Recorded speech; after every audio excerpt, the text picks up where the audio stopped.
자, 여러분들 옆에 분들에게 이렇게 인사하십니다. 당신은 축복의 통로입니다. 인사하십니다. 당신은 축복의 통로입니다. 우리 전우성 조혜린 선교사님도 태국 땅에 축복의 통로가 되어서 그곳에 하나님의 복음을 능력 있게 선포할 수 있도록 여러분들이 계속해서 기도해 주시기를 바랍니다. 하나님은 아브라함을 축복의 통로로 삼으시기 위해서 그를 갈대아 우르에서 부르시고 약속의 땅인 가나안 땅으로 가라고 하셨습니다. 아브라함이 하나님의 말씀에 순종해서 가나안 땅에 들어갔고, 우리가 지난 시간에 살펴봤던 것처럼 그는 가는 곳마다 하나님께 제단을 쌓고 예배를 드리면서 하나님의 인도를 받으면서 믿음으로 나가죠. 그게 창세기 12장 1절부터 9절까지 내용인데, 이제 약속의 땅에 도착을 했으니 이제 안정되고 평탄한 삶이 펼쳐지라고 기대했을 것입니다.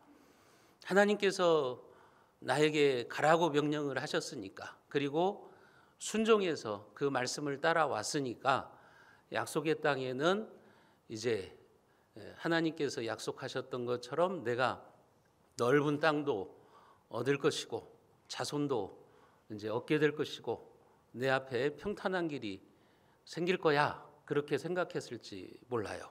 그러나 약속의 땅에서 직면한 현실은 뭐였냐면 심각한 기근이었습니다. 약속의 땅에 들어왔으면 형통과 평안이 기다리고 있어야 될 텐데 심각한 경제적인 흉년을 만나게 됩니다. 오늘 10절에 보면 그 땅에 기근이 들었으므로 아브라함이 애굽에 거류하려고 그리로 내려갔으니 이는 그 땅에 기근이 심하였음이니라. 그 땅에 심한 기근이 들었다고 이야기를 하죠. 그 땅이 어떤 땅입니까? 약속의 땅이에요. 여러분, 약속의 땅에도 기근이 찾아오게 됩니다. 농경과 목축을 주로 하던 그 당시 기근은 요즘으로 말하면 최악의 경제적인 불경기를 만났다고 하는 말입니다. 우리가 가는 신앙의 여정도 마찬가지죠. 여러분들이 하나님을 믿고 교회를 다니면 항상 은혜로운 일만 있나요? 좋은 일만 기다리고 있나요? 그렇지 않죠. 여러분, 심각한 기근을 만나기도 합니다.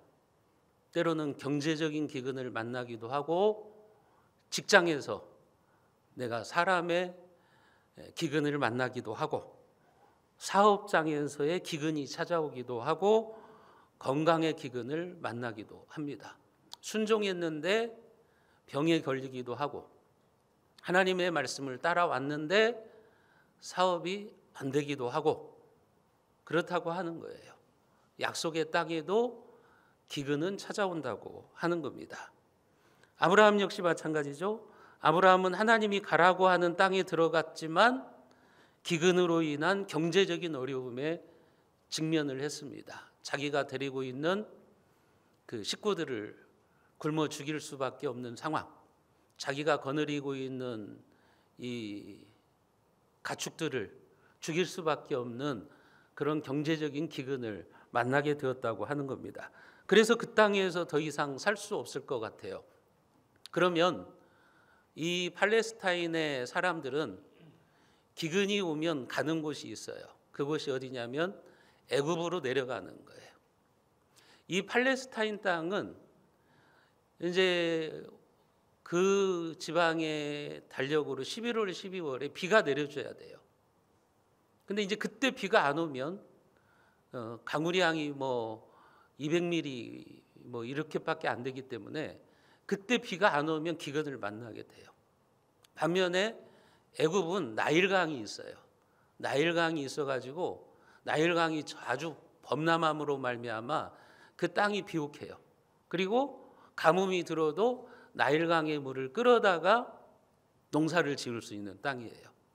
그렇기 때문에 이 고대 근동의 이 팔레스타인에 사는 사람들은 기근을 만나면 애굽으로 내려가는 것이 합리적이에요.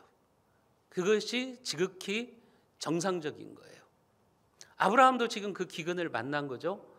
다른 사람들은 애굽으로 내려갑니다. 잠시 잠깐 애굽으로 내려가서 어려움을 피하려고 그럽니다. 하지만 하나님의 사람은 그러면 안 돼요. 하나님의 뜻을 물어야 돼요. 하나님이 나를 약속의 땅으로 들어오게 하셨으니 기근이 들었어도 내가 이 약속의 땅에 머물러야 되는지, 아니면 다른 불신자들처럼 내가 애굽으로 내려가야 되는지, 그것을 결정을 해야 되는 거죠. 여러분, 애굽을 향해서 내려간다는 것은 이제 무엇을 의미하느냐? 현실적인 문제, 그 기근 때문에 하나님의 약속은 뒤로 미뤄두고 인간적인 방법을 사용한다고 하는 거예요. 특별히 성경에서 애굽은 세상을 상징하는 나라예요.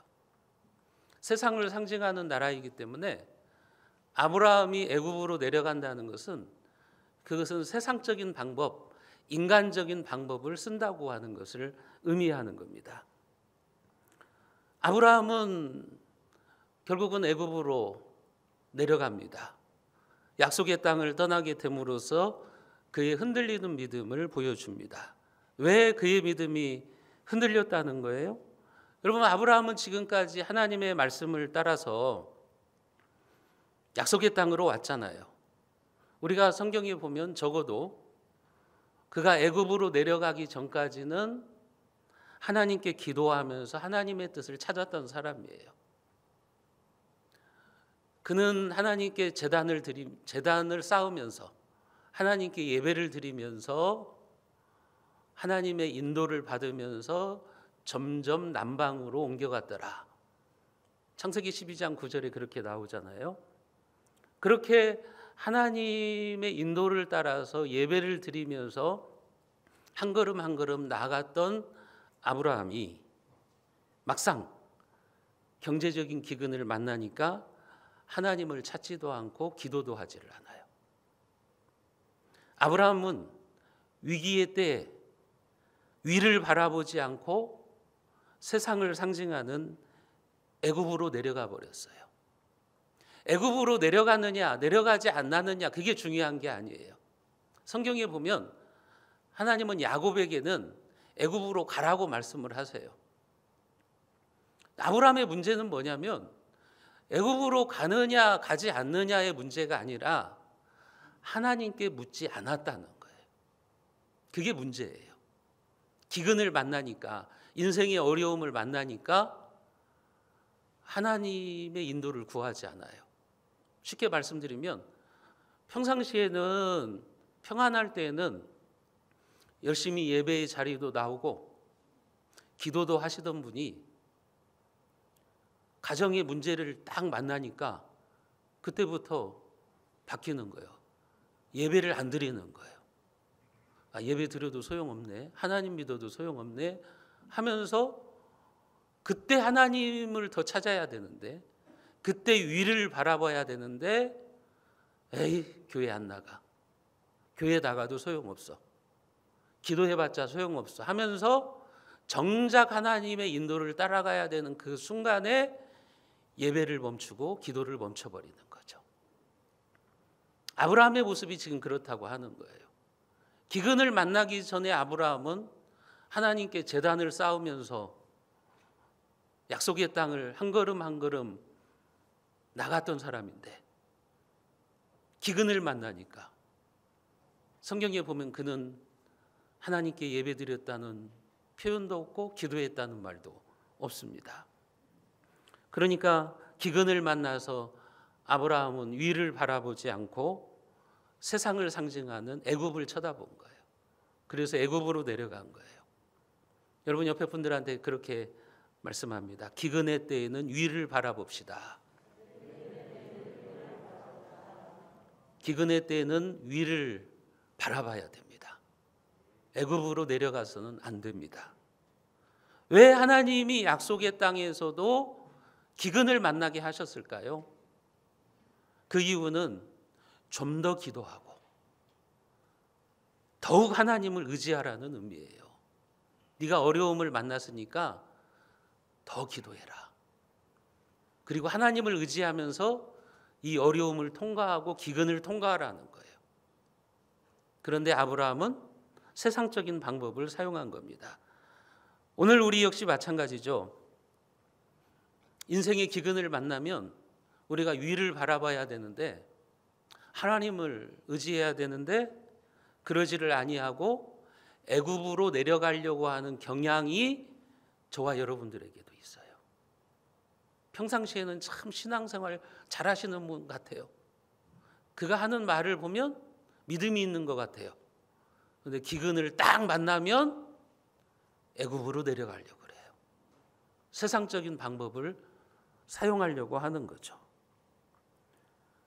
눈앞에 놓인 상황을 대처하기에 급급해서 기도가 맨 나중으로 밀려버리는 거예요. 기도가 최선의 방법이 돼야 되는데 기도가 최후의 방법이 되어버리는 거죠. 여러분 한번 생각해 보세요.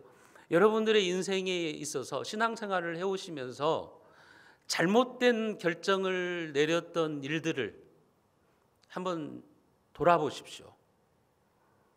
10중 8구 그 결정을 내렸던 시점의 앞뒤로 여러분들의 기도가 없었을 거예요.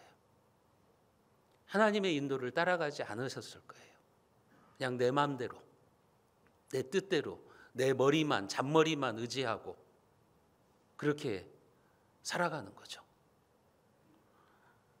사람들의 의견도 들어보고 정보 수집도 하고 회의도 해보고 여러 가지 일을 다 해봅니다. 잘하는 일이에요. 그럴 수 있어요. 하지만 하나님 앞에 엎드려서 기도하지는 않습니다.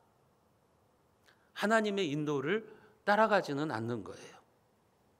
그처럼 하나님의 사람이 기도보다는 인간적인 방법을 사용하면 이제 그때부터 인생이 꼬이기 시작하는 거죠. 아브라함이 그랬어요. 기근을 피해서 하나님께 묻지도 않고 애굽으로 내려갔어요. 그랬더니 거기에 새로운 어려움이 기다리고 있었어요. 창세기 12장 11절부터 13절까지의 말씀을 우리가 같이 한번 읽어보겠습니다. 그가 애굽에 가까이 이르렀을 때 그의 아내 사레에게 말하되 내가 알기에 그대는 아리따운 여인이라 애굽 사람이 그대를 볼 때 이르기를 이는 그의 아내라 하여 나는 죽이고 그대는 살리리니 원하건대 그대는 나의 누이라 하라. 그러면 내가 그대로 말미암아 안전하고 내 목숨이 그대로 말미암아 보존되리라 하니라. 애굽이 가까워지니까요, 아브라함의 마음속에 두려움이 생겼어요. 하나님을 의지하지 않으니까 두려움과 걱정과 염려가 그의 마음을 지배했어요. 그래서 혹시 애굽 사람들이 살해를 얻기 위해서 자기를 죽일지도 모른다는 생각이 들었어요. 그런데 이번에도 아브라함은 그 두려움과 불안감을 어떻게 해결을 하느냐? 또 인간적인 해결책을 제시하는 거예요. 그게 뭐냐면 자기 아내 사레에게 누이라고 해라. 애굽 사람들이 무슨 관계냐고 물어보면 누이라고 하자. 그래야 사람들이 나를 죽이지 않을 거야. 왜 아브라함이 지금 이러고 있냐면 고대 사회에서는 이방인이 자기네 지역에 들어왔을 때 나그네가 죽임을 당하고 아내를 빼앗기는 경우가 종종 있었어요. 아내가 이쁘다. 그러면은 그 나그네를 밤에 몰래 죽여버려요. 그리고 그 여자를 빼앗아 가버리는 거예요. 이런 일들이 고대 애굽이나 고대 사회에서는 종종 있었던 일이에요. 아브라함도 그것을 잘 알고 있죠. 그래서 지금 이렇게 말하는 거예요. 당신이 내 아내라고 말하지 말고 누이라고 해라. 왜냐하면 남매 사이에 오빠가 가지는 특권들이 고대에는 있었어요. 그래서 오빠는 아버지의 역할을 대신해서 여동생의 결혼 과정에 참여하기도 하고 때로는 결혼 예물을 오라비가 직접 받는 경우들도 있었어요. 아브라함은 이런 사실을 잘 알고 있기 때문에 그 당시에 세상에 이런 풍습을 잘 알고 있기 때문에 잠시 자기가 사라의 오빠로서의 지위를 누리고 싶었던 거예요.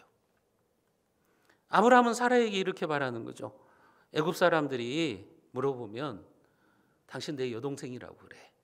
그러면은 나는 죽지 않아. 지금 이렇게 이야기를 하는 거죠. 지극히 인간적인 방법인 거죠.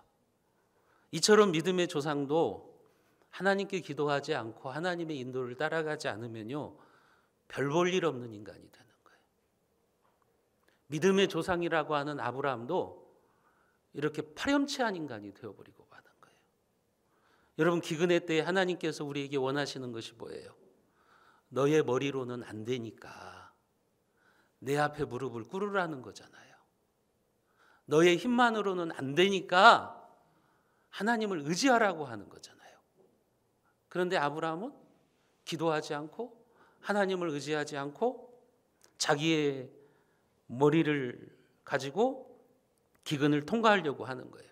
어려움을 이겨내려고 하는 거죠.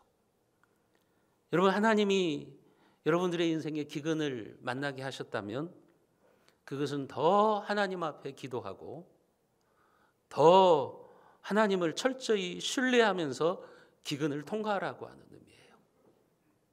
내가 지금 무슨 일을 하려고 하는데 될 듯 될 듯 하는데 안 돼요.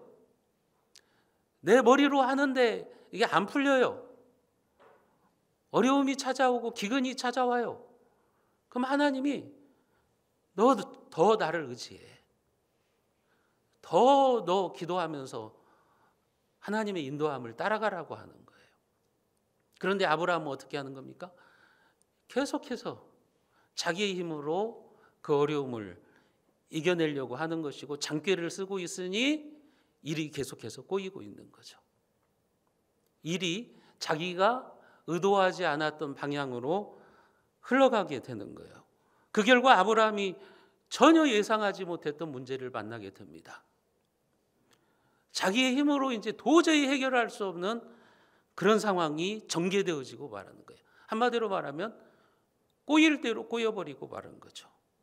14절과 15절에 보면 아브라함이 애굽에 이르렀을 때 애굽 사람들이 그 여인이 심히 아름다움을 보았고 바로의 고관들도 그를 보고 바로 앞에서 칭찬함으로 그 여인을 바로의 궁으로 이끌어들인지라. 여기에 보면 사례가 참 미모가 훌륭했던 것 같아요. 요즘 텔레비전에 보면은 뭐 몸짱들, 얼짱들 나오잖아요. 나이는 70대인데 몸매를 보면 50대, 40대이신 분들 많더라고요. 아마 사례가 그랬던 것 같아요. 사례의 미모가 출중했던 것 같아요. 그러니까 아브라함이 지금 염려를 하는 거죠. 내 아내가 너무 이쁘니까. 또 사례는 그때까지 아기를 안 낳았으니까 몸이 망가지지 않았을 거 아니에요. 그러니까 아브라함이 미리 이렇게 염려해서 아내를 누이라고 속였는데 상황이 어떻게 흘러가게 되냐면 애굽의 바로 왕이 사례를 바로의 궁으로 이끌어들인지라. 15절에 그렇게 나왔죠.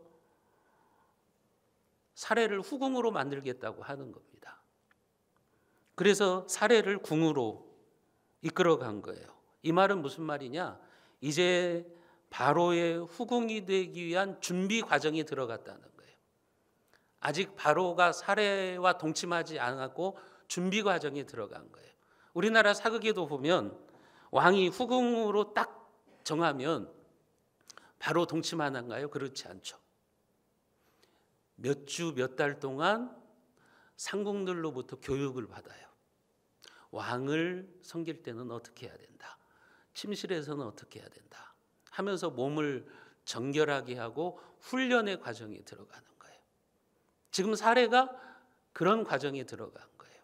이제 애굽의 왕궁으로 들어가서 바로 왕의 후궁이 되는 그런 절차에 지금 들어가게 되었다고 하는 거예요. 그때 사례의 나이가 성경에 보면 65세였다고 말하죠. 65세의 여자가 뭐 이쁠까? 여러분, 하지만 당시 사람들은 장수했어요. 사례도 127세까지 살았던 것을 고려하면 오늘날의 연수로 따져보면 35세 정도의 완숙한 여인이에요. 그 당시의 사례는. 거기다가 아기도 낳지 않았으니까 얼마나 미모가 아름다웠겠습니까? 어쨌든 아브라함은 이러지도 못하고 저러지도 못하는 궁지에 물려버리고 만 거예요. 처음에 아내를 누이라고 속이려고 했고 애굽 사람들은 잘 속였어요. 그런데 이제는 상황이 전혀 뜻밖의 상황으로 이제 전개가 되어 가지고 꼼짝없이 이제 아내를 애굽의 왕에게 빼앗기게 되는 꼬인 상황을 만나게 되었다고 하는 거죠. 바로 왕은 아브라함이 사라의 오빠인 줄 알고 사례를 데려가는 대가로 16절에 보면 아브라함에게 양과 소와 암수 나귀와 낙타와 노비를 주었다고 말합니다. 한마디로 말하면 오빠에게 주는 결혼 지참금이죠. 정당하게 대가를 지불하고 사례를 바로 왕의 궁전으로 지금 데려온 겁니다. 그러나 아브라함은 어떤 사람이에요? 마누라를 팔아서 부자가 된 인간이라고요. 자신의 거짓말로 꼼짝없이 아내를 빼앗기게 된 거예요.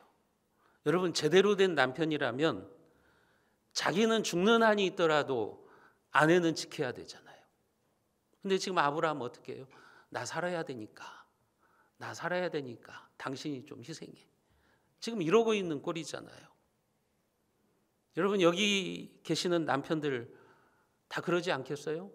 아내가 위험에 처하면 내가 그 아내를 지켜줘야겠다, 그렇게 생각되지 않나요? 안 그렇습니까? 그런데 아브라함은 아내를 희생해서 부자가 된 사람이라고요. 이게 믿음의 사람입니까, 여러분? 이게 제대로 된 사람이냐고요? 아니잖아요. 여러분, 아브라함도 우리와 똑같아요. 아브라함이 대단한 믿음의 사람이 처음부터 아니었어요.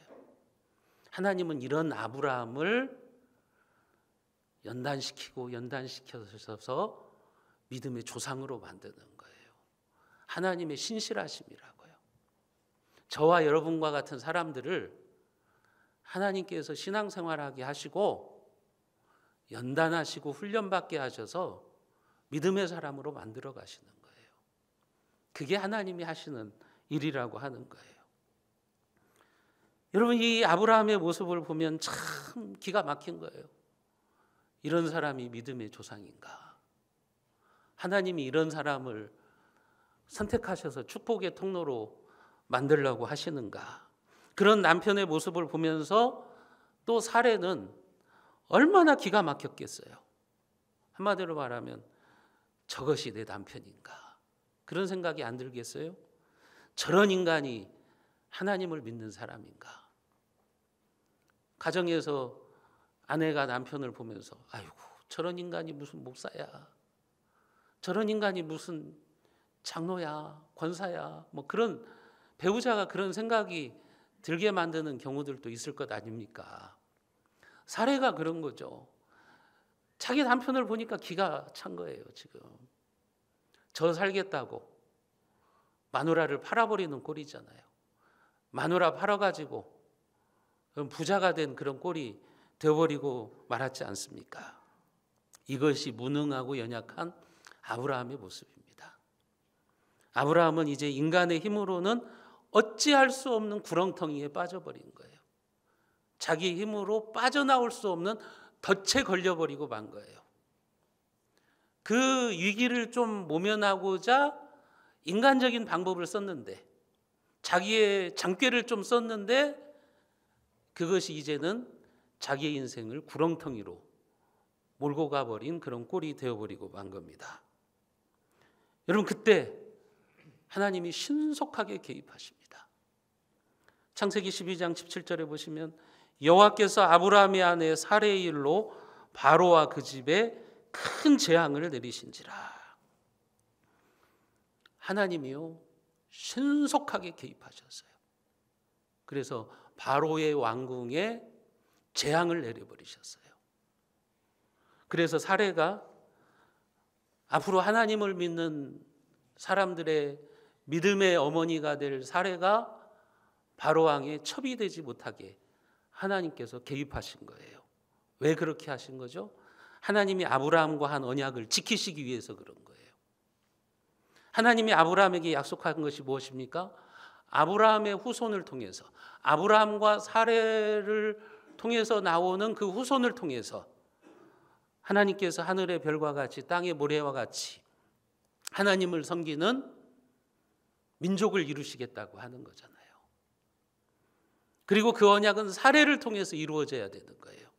그런데 그 하나님의 언약이 아브라함의 인간적인 방법으로 이제 숲으로 돌아가게 돼버린 거예요. 위태롭게 된 거예요. 하나님의 계획이 이제 큰 위기에 봉착하게 된 거예요. 그래서 하나님이 신속하게 개입하시는 거예요. 신속하게 개입하셔서 바로 왕의 궁전에 재앙을 내려버리시는 거예요. 그게 어떤 재앙인지는 모르겠지만 바로가 이 재앙 때문에 정신이 번쩍 드는 거예요. 이게 하나님의 징벌이다, 신의 징벌이다, 이렇게 생각을 한 거예요. 바로 왕이 자기에게 닥쳐온 재앙을 그렇게 해석을 한 거죠. 사례를 내가 데려옴으로 말미암아 이런 어려움이 왔구나. 그래서 아브라함을 불렀습니다. 그리고 자초지정을 물어봤어요. 그랬더니 사실은 사례는 내 아내입니다. 바로가 아브라함을 책망하죠. 18절에 보시면 바로가 아브라함을 불러서 이르되 네가 어찌하여 나에게 이렇게 행하였느냐? 네가 어찌하여 그를 내 아내라고 내게 말하지 아니하였느냐? 그러면서 바로는 아브라함을 책망합니다. 여러분, 절대 권력자 바로예요. 지금도 이집트의 피라미드는요, 여러분, 세계의 불가사의 중에 하나잖아요. 그런 힘과 권력을 가진 왕이라고요. 아브라함이 거짓말했어요. 그냥 단칼에 죽여버릴 수 있어요. 그런데 그렇게 못하는 거예요. 왜요? 사례 때문에 지금 신의 징벌을 받고 있다고 생각하기 때문에 아브라함도 함부로 건들지를 못하는 거예요. 그래서 어떻게 합니까? 사례를 다시 아브라함에게 돌려주고 아브라함과 그의 모든 식구가 애굽을 떠나라. 애굽을 떠나서 네가 왔던 곳으로 돌아가라. 그렇게 말하는 거예요. 그러면서 오늘 성경 본문에 보면 바로가 아브라함을 책망하는 부분이 강조돼요. 19절과 20절에도 보면 네가 어찌 그를 누이라 하여 내가 그를 데려다가 아내를 삼게 하였느냐? 내 아내가 여기 있으니 이제 데려가라 하고 바로가 사람들에게 그의 일을 명하매 그들이 그와 함께 그의 아내와 그의 모든 소유를 보내었더라. 바로는 계속해서 말합니다. 네가 어찌하여 그렇게 하였느냐? 여러분, 이 장면이 뭐냐? 믿음의 사람인 아브라함이 하나님을 믿지 않는 이방 사람에게 수치를 당하고 있는 장면이에요. 너 왜 그따위냐? 그 말이에요. 너 하나님 여호와를 믿는다는데 너 그런 식으로밖에 살아갈 수 없느냐? 하나님을 믿는다는 사람이 뭐 그따위 짓을 하고 있냐? 지금 그렇게 책망을 하고 있는 거라고요. 하나님의 사람이 이런 수치를 지금 당하고 있는 거예요. 하나님의 사람이 세상 사람들로부터 존경을 받아야 되는데 그러지를 못하고 하나님을 믿는다는 네가 그따위밖에 안 되냐? 그런 식으로밖에 네가 못 살아가느냐? 하면서 수치를 당하고 있는 장면입니다. 믿음이 없는 세상 사람에게 하나님의 사람이 창피를 당하고 있는 거죠. 이처럼 기근의 때에 기도하지 않고 하나님의 인도를 따라가지 않고 인간적인 방법을 쓰면요, 여러분, 수치를 당하는 인생이 돼요. 일이 꼬입니다. 우리 스스로 덫을 만들어버리는 거예요. 여러분, 성경이 믿음의 조상인 아브라함의 실패를 기록한 이유가 뭘까요? 다른 종교의 경전을 보세요. 자기들이 믿고 있는 믿음의 시조들을 얼마나 높이는지 몰라요. 그들의 실수는 하나도 이야기를 하지 않아요. 다 빼버리고 좋은 것들만 다 경전에 기록해 놓고 있죠. 그런데 왜 성경은 믿음의 조상 아브라함의 실패를 지금 이렇게 우리에게 가르쳐주고 있는 겁니까? 오늘 우리에게도 인생의 기근을 만났을 때 애굽으로 내려가지 말라는 겁니다. 우리도 아브라함과 똑같은 사람이라는 거예요. 아브라함도 우리와 같다는 거예요. 연약하고 부족한 인간. 넘어지고 실패하는 인간, 그게 바로 아브라함이라는 거예요. 우리가 믿음의 조상으로 추앙하는 아브라함도 이런 인간이었다고 하는 거예요. 그런 인간을 하나님께서는 선택하시고 믿음의 사람으로 만들어 가셨다고 하는 거죠. 여러분, 인간적으로 기근을 만나면 애굽으로 내려가는 것이 지극히 합리적이고 상식적이에요. 그러나 하나님의 사람들에게는 그 길이 사는 길이 아니라 수치의 길이 될 수도 있습니다. 그렇기 때문에 여러분들이 인생의 기근을 만나면 세상 사람들과 똑같이 하려고 하지 마세요. 그들이 하는 일이 지극히 합리적이고 지극히 상식적이고 이성적이라고 할지라도 여러분, 우리는 그렇게 하면 안 돼요. 우리는 하나님의 뜻을 찾으셔야 돼요. 하나님, 제가 이 기근의 땅에 머물러 있어야 될까요? 아니면 애굽으로 내려가야 될까요? 그것을 물어보고 하나님의 인도를 따라가야 되는 거예요. 결국은 아브라함은 어떻게 됩니까? 출애굽하게 되죠. 애굽에서 나와서 다시 약속의 땅으로 돌아갑니다. 바로가 아브라함을 약속의 땅으로 보내버리는 거죠. 아브라함이 그 땅으로 돌아와서 어떤 일을 했습니까? 창세기 13장 3절과 4절 말씀을 우리가 같이 한번 읽어봅니다. 그가 네게부에서부터 길을 떠나 베델에 이르며 베델과 아이 사이 곧 전에 장막 쳤던 곳에 이르니 그가 처음으로 제단을 쌓은 곳이라 그가 거기서 여호와의 이름을 불렀더라. 그가 처음으로 제단을 쌓았던 자리, 처음으로 약속의 땅에 들어왔을 때 제단을 쌓았던 그곳으로 아브라함은 다시 돌아갑니다. 뭐죠? 첫사랑의 자리로 돌아가는 거예요. 하나님 앞에 처음으로 예배를 드렸던 그 자리, 그 제단의 자리로 아브라함이 돌아간 거죠. 여러분, 진정한 회복은 하나님을 예배하는 제단으로 다시 돌아가는 수밖에 없어요. 여러분들이 신앙생활을 하시면서 첫사랑을 잃어버렸습니까? 빨리 회복하셔야 돼요. 첫사랑의 자리로 돌아가야 되는 거예요. 그곳이 바로 아브라함에게는 베델이었어요. 하나님의 집. 베델에 올라가서 다시 제단을 쌓는 거예요. 그러면서 믿음의 탈선을 했던 자기의 죄를 회개하고 그의 믿음을 회복하는 거예요. 하나님, 제가 믿음을 잃어버렸습니다. 그래서 인간적인 방법을 쓰다가 이렇게 어려움을 겪다가 다시 이 앞으로 왔습니다. 저를 용서해 주시고 다시 출발할 수 있도록 은혜를 베풀어 주시옵소서. 그러면서 믿음을 회복한 거죠. 사랑하는 성도 여러분, 지금 여러분들의 인생에 기근이 찾아왔습니까? 그래서 애굽으로 내려갔습니까? 여러분들의 삶에 심한 기갈이 있나요? 혹시 아브라함처럼 실패하고 절망하고 계신 분들이 있습니까? 그렇다면 빨리 하나님께로 돌아와서 기도하시고 회개하시고 예배를 드리시면서 하나님의 인도를 따라가십시오. 그래서 여러분을 절망의 구렁텅이에서 건져주시고 이전보다 더 영광스러운 축복의 자리로 불러주시는 하나님의 놀라운 역사를 체험하시기를 주님의 이름으로 축원드립니다.